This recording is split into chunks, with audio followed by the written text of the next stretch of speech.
ফেরাউন হাত তুলে বলে আনা মিনাল মুসলিমিন, আমি ভালো মানুষ। আল্লাহকে তোর মতো ভালো মানুষের দরকার নাই, তুই মর, কারণ দ্য টাইম ইজ আপ, সময় শেষ। বাদাল গারগারা, তার সময় শেষ।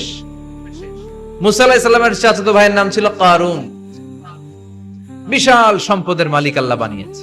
আমি ফেরাউনের লাশও দেখে এসেছি সচক্ষে, আবার কারুনকে যে এলাকায় আল্লাহ জামিনে তাবিয়ে দিয়েছে, ফাখাসাফনা বিহি ওয়া বিদারিহিল আরদ, ওই এলাকাটাও ফায়ুম জেলা, কায়রো থেকে 100 কিলোমিটারের মতো দূরে এই ফায়ুম জেলায় তার সব সম্পদ আল্লাহ জামিনের ভেতরে দাবিয়ে দিয়েছে।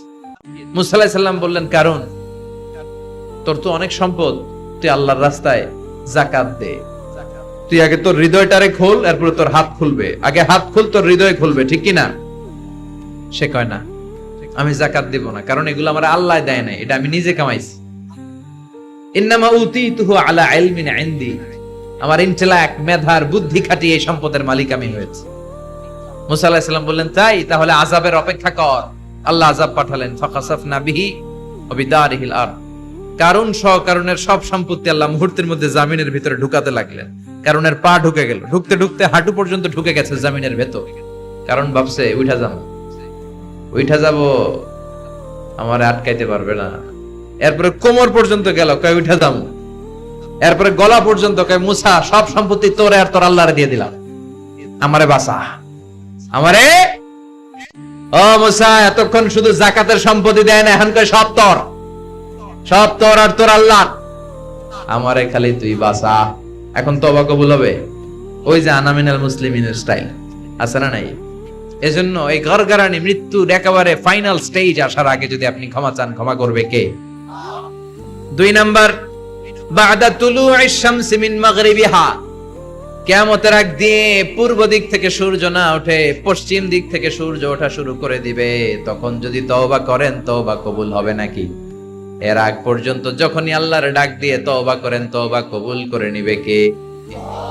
আমাদের দেশে তওবা পড়ানোর জন্য মাওলানা লাগে। কি লাগে? হুজুরের ডাক, ইমাম সাহেবের ডাক, পীর সাহেব হুজুর রান তওবা পড়া আছে না নাই? হুজুর নাই তো তওবাও নাই।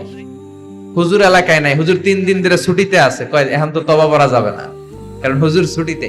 কত বড় ডাকায়! এরকম ডাকায় জড়িত আছে না নাই?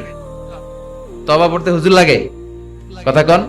হ্যাঁ, হুজুরের কাছে তওবা পড়েন, পীর সাহেব হুজুরের কাছে তওবা পড়েন, ঠিক আছে, কিন্তু এটা জরুরি না। আপনি আপনার আল্লাহর কাছে ক্ষমা চাইবেন, গুনার কথা স্মরণ করে জায়নামাজটা বিছিয়ে 2 রাকাত নামাজ পড়ে ক্ষমা চান। আপনার কথা শুনে কে? কেউ যেটা শুনে না শুনে কে? কেউ যেটা দেখে না দেখে কে? কেউ যেটা দেয় না দেয় কে? এজন্য হুজুর লাগবে। ইমাম সাহেব হুজুর, মুয়াজ্জিন হুজুর, বড় হুজুর, ছোট হুজুর, পীর সাহেব হুজুর, কাউরে লাগবে? আপনার তওবা আপনি, আমার তওবা আমি। পাপ করলেই মাফ চাবো, এটার নাম তওবা। তওবা মানে to return to your Lord, আল্লাহর কাছে ফিরে আসবেন। আল্লাহর গোলাম আল্লাহর কাছে ফিরে আসবে, এর নাম তওবা। এজন্য আল্লাহ বললেন, গোলাম তুবু ইলাল্লাহি তাওবাতান নাসুহা, একনিষ্ঠ তওবা করো, একনিষ্ঠভাবে ক্ষমা চাও। ক্ষমার মতো ক্ষমা চাইলে সব গুনাহ মাফ করে দিবে কে? প্রতিদিন আমরা তওবা করব, রাজি আছেন? প্রতিদিন ইস্তিগফার পড়ব। কয়বার? কথা কয় না, মাতুক্কা, হ্যাঁ, কমসে কম 70 বার চেষ্টা করব প্রতিদিন পড়ব আস্তাগফিরুল্লাহ। কি পড়ব? আরো জোরে পড়ি আস্তাগফিরুল্লাহ। বিশ্বনবী বলেন, মান লাজিমাল ইস্তিগফার, যে সব সময় ইস্তিগফারের সাথে লেগে থাকে, তার 5টা সওয়াব।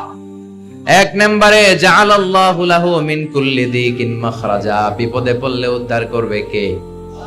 ওয়া মিন কুল্লি হাম্মিন ফারাজা, তার জীবনের সব দুশ্চিন্তা দূর করে দিবে কে?